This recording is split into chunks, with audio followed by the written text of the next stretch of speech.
evening, everyone. Thanks for coming to the Mental Illness Recovery Issues Addiction Deterrent, or Myriad. I see we have some new members and some returning members, so it's nice to see some friendly, familiar faces and some new friends. As we get started, does anyone want to share any news? Anyone? I guess I have a story to tell. I'm sorry I missed last week's meeting. Oh, that's right, Lizzie. We missed you. Yeah, sorry. I was in the hospital again. Again? Oh, that's right. You were there a month ago. Yeah, this is, I want to say, the third time this year. What happened? Well, I started vomiting, like a lot. A lot. When I worked in hospitals, we used to call it pulling a Blair. Well, I was pulling a Blair. It was Sunday, so my boyfriend took me to the ER again. And what did they say? Not much. They took my blood pressure, took my temperature. I was out of it, 'cause the vomiting made me weak. Then they looked in my chart. They asked if I had had a fever. I hadn't. I just couldn't keep anything down. Then they put me in detox for a day. Detox? Yeah, and I kept saying, I'm sober. I haven't had anything in 4 years and 3 months. I didn't even take the opioids when I had the surgery 2 years ago. You remember, Jerry, after I had that lump removed. Anyway, after a day in detox, I got this horrible headache. I've been getting a lot of headaches, and I just started crying, and I couldn't stop crying, so they Baker-acted me. Well, shit. Go on. Did they figure out why you were vomiting at any point? They said I shouldn't use, and then they switched my meds while I was in the psych unit. I mean, I did stop vomiting, so maybe it was that. I've also been having headaches.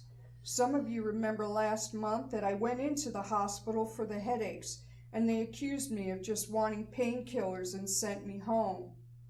Did the nurses say something to you? Did they tell you that they thought that you were just going to go ahead and get pain meds? Or are you just, como se dice, are you just making it worse for yourself? I was a nurse, and I know how we talk to people we think are using. I got that look. And then they kept asking about the last time I was in the hospital, about the last time I used. They asked if I had something happen that triggered the headache. What they were really asking was, what made you want to use again? But I'm not. I've never had migraines like this, or felt dizzy like I've been feeling. I've come too far to go back. Didn't matter. All I wanted was for someone to look at my head or my stomach. So sorry, Lizzie.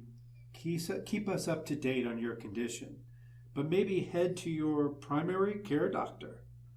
Insurance has lapsed. I don't have one. The ER is all that's there for me. Well, double shits. All right. Well, let us know if there's anything we can do for you. Well, you're new here. Would you mind introducing yourself to the rest of the group? No pressure, just so we get to know you. Okay. Hi everyone. I'm Trevor. Hi, Trevor. Hey, Trevor. Hola. Hi. I'm a longtime fan of this group. Well, what I mean is, okay, Trevor, let's not screw this up. Take a breath. Breathe in, breathe out. Be honest. I'm new. A couple of months ago, I got into some trouble and ended up in the hospital. I've been diagnosed with generalized anxiety disorder, agoraphobia, depression, and a gambling addiction. My therapist told me I should try a group as well, and I found you guys a while back. And I came by, and I sat in my car for the last 2 months, waiting to get the courage to come in. No me digas. You were creepy car guy? Oh, God. Now, Carmen. Really, we all found it creepy. Mark, what have we said about generalization? No, I mean, we kept seeing a car parked outside and a guy hitting his head on the steering wheel. Pobrecito. This must have been a lot. Yeah, that was me. But today I did it. I almost sat there again. But today I came in. I talked. You know what, kiddo? You should be proud. Yes, Trevor, you should be. I think we can leave it at that until you get more comfortable, but I hope we'll see you here more often. Ah, Mark, it's been a while since we've seen you here. How have you been? Yes, Gerald, hi. Yes, hello all. Just to clarify, please remember to refer to me by my entire name, Mark Lamarck. I paid quite a bit of money to have it changed. It has been quite a journey these past few months, but I am here to tell you that I am proof that all of this gets better. I'm doing great. I had an audition yesterday. I'm like 20% complete on my screenplay. I have like 30 blog followers and 48 followers on Twitter. Don't forget to follow me at Mark Lamarck and at marklamarck.com. Everything is great. In fact, it's so great I have successfully gotten off my meds. I'm cured. That's great, Mark. How did your doctor advise you to get off your meds? Doctor? That old fool? I stopped seeing him months ago. Same with my therapist. No one loves me like me. And I know, I've had problems in the past. Maybe lost my temper a time or two, or got a little bit wild, but that's life. No one knows me like me, and I know I'm not crazy. So I just quit cold turkey. 1, 2, 3, I'm done. How aren't you worried about side effects? When I stopped taking my meds, I got suicidal. No, look. It's just a matter of mind over matter. You just have to have conviction. If we don't all start getting off our meds, Big Pharma is going to use it to control us. And I, for one, refuse to be tamed, you know? I don't want to be a slave to the system. I don't want to be a prisoner of the mind. Now, Mark, Lamarck, I don't know if that advice is going to work for everyone. That's because you're one of them, Gerald. You're a slave to the system. I used to think there was something wrong, but now look at how things are going. I've got this great life now, and it's all because I've trained my mind not to need all that stuff. I've been off my meds for 2 months, and look at me, just look.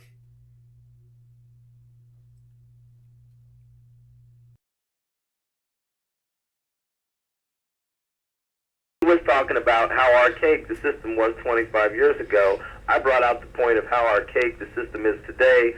Brought out a strong example of up in Orlando at CSU, they have rings into the concrete wall where they come and bring people and shackle them to those rings in the wall, and how, you know, chemical lobotomies happen all the time, happen daily. And Okay. I have to point out one thing here. I was with a friend of mine last week, Harold Mayo, who's a dear friend, which you guys know as well, and he brought out the fact is, let's quit calling these things hospitals, because what happens is people go to hospitals and get well.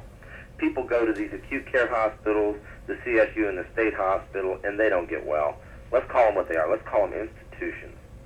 Well, the simple point is that unless I have committed a crime, you don't have the right to incarcerate me. Well, and of course, if you have a mental illness, society believes, yes, it has the right to lock you up for being sick.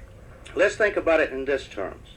If you have a psychiatrist on the witness stand, and the person that he has released from the institution has committed a murder, that psychiatrist will tell you, I cannot predict the future, therefore I'm not liable for the acts that this person committed after I turned him loose. He was okay when I turned him loose. It's not my fault because I can't predict the future. But, on the other hand, that same psychiatrist, if he was wanting to Baker Act somebody, will say, yes, I can predict the future. I know this person is either going to hurt himself or hurt somebody else, so therefore I have the right to lock him up. You can't have it both ways. If, in fact, they can predict the future, then they ought to be liable for everything somebody does that they turn loose. So you see, the truth of the matter is that these locked places have absolutely no value unless somebody has committed a crime. That's the only reason why anybody should ever go behind a locked door, period. This is a fundamental rule that we have believed in this country since the beginning of our country. And that includes psychiatric hospitals, would you say that? That includes people that have been given a psychiatric label. Of course, why should you lose all of your rights simply because somebody doesn't like what's going on in your mind or doesn't like your behavior? Unless your behavior is a crime, they have no right to lock you up. Now, that's point number one. But point number two you have to understand is that even if they do lock you up, it doesn't have any therapeutic value. So actually, we spend the biggest part of our budget dollars doing stuff that has absolutely no therapeutic value to it whatsoever and does not enhance recovery at all. The conversation you just heard aired 25 years ago.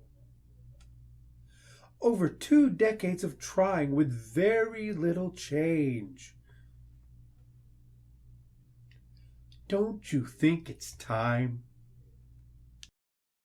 Trekking through the mental health sludge, I find myself in front of a judge. Off to prison for some mental health care. Now I'm a criminal, you better beware. Thanks for joining us. If you'd like to see future episodes, visit us on the World Wide Web, www.you'recrazy.org. Own it! A chemical imbalance takes away my control, while folks look through me like I have no soul.